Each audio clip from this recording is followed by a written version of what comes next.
మగపిల్లలకు నడుములు వస్తాయి, అదే ప్రాబ్లం అంటావా అక్క? అదే ప్రాబ్లం. మరి ఏనికి వస్తాయప్ప, నడుములు ఏనికి వస్తాయి? నేను మాసు మందిని అడిగినాక నీకు నొస్తాయా నీకు నొస్తాయా అని అడిగినా ఎవరికి నొయ్యాయంట. నాకు ఒక్కొనికి నొస్తున్నాయి అక్క. ఏం ప్రాబ్లం ఉంటుంది అది? అదే ఏం ప్రాబ్లం కానీ అదే ప్రాబ్లం ఉండొచ్చు. నొస్తే గవే రుద్ది తీసుకొని ఎవరితో రుద్ది pisకుంది అమ్మ? ఈ ఊళ్ళో ఎవరు మగపిల్లలు లేరు రుద్దనికే. మంగళ దేవకమ్మ ఉండొచ్చుర్రా. ఓ ఆ దేవకమ్మ యానంటే ఆయన విసికితే అమ్మ ఆడవిసుకది మంచిగా చూస్తుంది పో. ఏమో చూస్తా. ముద్దుగా కింద ఫోన్ నంబర్ ఇటు ఉండదా అమ్మది? లేదు కానీ మంచిగా జవురుతుంది కిందికి వెళ్ళ.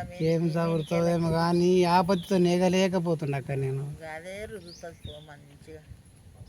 నీకెవరన్నా తెలిసిన వాళ్ళు ఉంటే చెప్తావా అక్క జరా? నాకు ఎవరు లేరు, మాట వినర్రా. ఒక్క మాట నీవే వినవు. మరి ఎట్లా చేద్దామంటావు? నా ప్రాబ్లం గురించి నీకు బాధ కాదా? ఈ బాధ కాదంటే కనుక్కోదప్ప, నేను వస్తా. సరే మరి సాయంత్రం పోదామా? సాయంత్రం పోదాం.